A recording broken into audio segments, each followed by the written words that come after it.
Bonjour, alors nous allons commencer la deuxième partie du cours d'analyse de L3 qui va se dérouler dans des conditions un petit peu particulières, hein. Pour tout vous dire, je suis pas vraiment enchanté de parler face à mon ordinateur, mais bon, les choses sont comme ça. Donc je vais vous faire un certain nombre de vidéos, hein, que je vais essayer que les vidéos soient relativement courtes, focalisées autour d'un sujet. Cette première vidéo est consacrée à vous présenter les problèmes qui sont les problèmes qu'on veut résoudre, hein. Donc je vous rappelle que ce qu'on va vouloir faire, c'est résoudre numériquement des équations différentielles ordinaires. Et l'objectif de ce premier cours, c'est de vous présenter quelques problèmes et le formalisme qui va avec. Donc, ce qu'on veut résoudre, c'est des problèmes avec condition initiale. L'inconnu, c'est une fonction d'une seule variable, hein. Généralement, ça va être le temps, ça peut être l'espace, mais pour nous, ça va être très souvent le temps. Et ces problèmes d'équations différentielles sont liés à des problèmes physiques qui ont un nombre fini de degrés de liberté. Ils sont constitués de deux choses, d'une part une équation différentielle ordinaire, et d'autre part des conditions initiales. Alors, j'écris équation différentielle ordinaire ou système différentiel, tout va dépendre du nombre d'inconnus qu'on va avoir, hein, ce nombre étant, comme je viens de le dire, fini. D'un point de vue formel, comment est-ce que tout ça va s'écrire? Donc mon inconnu, je la note ici S. Alors pourquoi S? Parce que S, c'est la première lettre de state, et state, c'est état en anglais, hein, et c'est les variables qu'on va appeler les variables d'état. Donc ces variables d'état, elles vont dépendre du temps, et ce temps va varier entre 0, instant initial, qu'on peut toujours poser égal à 0, et puis plus l'infini, ou grand T si c'est un temps de simulation, j'y reviendrai. Et le nombre de valeurs va être égal à D, hein, c'est-à-dire que S à un instant T, S de T, c'est un vecteur de RD. Ça pourrait être un vecteur complexe, mais on va se limiter au cas des variables réelles. Le fait que ce soit complexe, ça ne change pas énormément de choses. Ce vecteur S, à l'instant T égale 0, il est connu. Hein, cette valeur de S0, qui est un vecteur de RD, on va supposer que cette valeur-là, elle est connue. Et l'évolution du système, il est donné par une équation différentielle, qui est une équation différentielle du premier ordre, qui s'écrit sous la forme S point égale D de T et de S. Alors, l'objectif principal de ce cours, ça va être de voir comment déterminer cette fonction D. Et il y a un certain nombre de choses qui peuvent gêner les étudiants. La première chose, c'est le fait qu'on ait le temps à deux endroits. Alors, le temps, il est ici et là. Alors, ce qu'il faut bien voir, c'est que le temps qui est ici, c'est simplement pour vous dire, voilà, c'est les valeurs de S à l'instant T. Cette fonction-là dépend de S, des valeurs de S qui seront les valeurs de S à l'instant T. Mais peu importe, même si ce n'est pas les valeurs de S à l'instant T, ce qui nous intéresse, c'est les valeurs de S. Et ça, c'est une dépendance qui est une dépendance explicite en temps. On verra quand est-ce qu'on a besoin d'une dépendance explicite en temps. Donc l'objectif vraiment de ce cours, c'est, à partir de problèmes physiques, déterminer ces formes D de S. Alors un premier problème, très simple, chute libre. Quand je vais présenter ces problèmes, généralement, je ne vais pas détailler la physique, hein, d'où viennent ces équations-là. Je pense que c'est clair pour tout le monde. Vous avez une équation différentielle ici qui est du premier ordre en temps par rapport à la vitesse.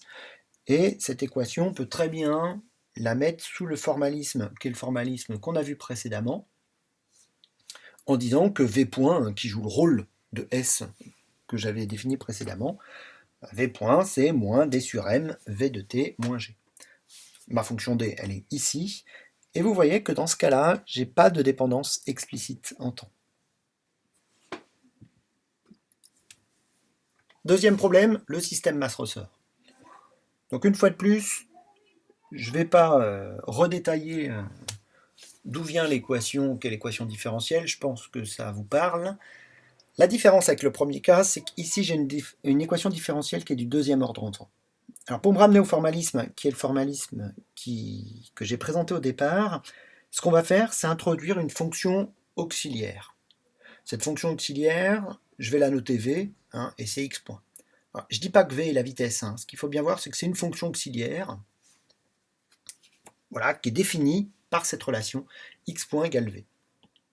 Une fois que j'introduis v, c'est très simple de me ramener à une équation du premier ordre, puisque le x point point, c'est v point.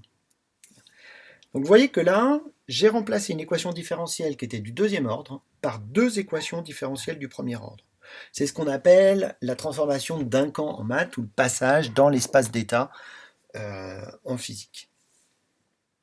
Une fois que j'ai fait ça, ma forme différentielle grand D, elle est relativement simple à obtenir, puisque je vais introduire mon vecteur d'état grand S de t qui va avoir deux composantes, deux fonctions inconnues qui vont être x de t et v de t, et l'évolution de mon vecteur d'état, S point, il est donné par cette relation-là. Donc mon opérateur, ma fonction D, elle est exactement donnée ici. Et vous voyez que ici, parce que j'ai une force extérieure, je vais avoir besoin de la dépendance en temps. Là, j'ai une dépendance par rapport aux valeurs de mon vecteur d'état, mais ici, j'ai besoin d'une dépendance explicite en temps. Alors, une petite dernière remarque par rapport à cet exemple. Vous voyez bien que dans cette expression-là, x et v ont disparu. C'est-à-dire que ce que je vais résoudre, c'est un problème qui va être un problème en S. Je vais chercher S0 et S1. Et une fois que j'aurai obtenu S0 et S1, ce sera très facile de revenir au déplacement et à la vitesse. Juste pour vous montrer que ça va pas être très compliqué à implémenter, vous voyez, je vous donne ici l'implémentation en Python d'une fonction D, enfin de la fonction D associée au système mass-ressort. Cette fonction D dépend du temps, de S, et puis aussi d'un jeu de paramètres que j'ai mis dans une classe, vous voyez, qui me donne les valeurs de oméga 0, de xi et de la force extérieure. Maintenant qu'on a compris comment ça se passe, on peut appliquer ça à d'autres problèmes. Un problème qui est très, très simple, mais qui est quand même un petit peu différent, c'est celui du pendule simple. Donc cette fois-ci, il n'y a pas de frottement, mais vous allez avoir une dépendance qui va être donc 1 degré de liberté, qui est l'angle que fait le pendule avec la verticale, une équation différentielle du deuxième ordre, mais à la différence du système masse-ressort qu'on vient de voir, ici vous avez une dépendance qui est une dépendance non linéaire. Le fait que cette dépendance soit non linéaire, ça va faire qu'on va pas, par exemple, ne pas avoir de solution analytique pour des déplacements qui ne sont pas des petits déplacements. Donc ça, d'un point de vue analytique, ça peut nous poser un certain nombre de problèmes. D'un point de vue numérique, il n'y a vraiment pas de difficulté. Ma fonction S point va s'écrire sous cette forme-là, et puis vous voyez que le sinus de S1 est dans θ, il intervient dans mon expression, et ça se fait de manière transparente. Autre modèle. Alors là, c'est un modèle qui est un modèle épidémiologique, donc c'est un petit peu d'actualité, et je vais vous préparer un petit épée là, sur ce modèle-là.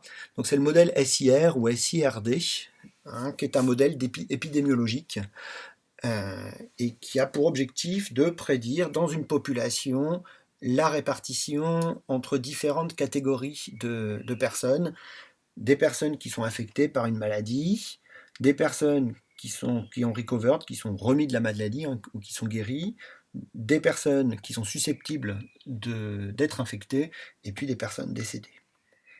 Et donc, ces modèles-là ont pour objectif d'étudier en fonction du temps l'évolution de ces populations-là.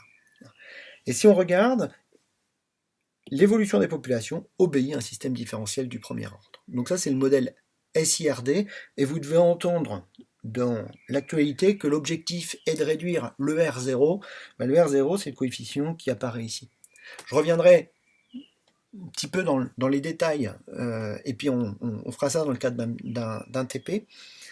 Ça permettra un petit peu d'illustrer des événements de l'actualité, mais bien sûr, ça reste un modèle, et il faudra vraiment prendre aussi les résultats qu'il nous donnera avec beaucoup de recul. Bon, je vais maintenant finir ce premier cours sur un cas particulier, qui est le cas particulier des systèmes qu'on va appeler LTI, donc Linear Time Invariant. Système linéaire indépendant du temps. Ça veut dire quoi? Ça veut dire que je vais avoir une dépendance linéaire par rapport au vecteur d'état.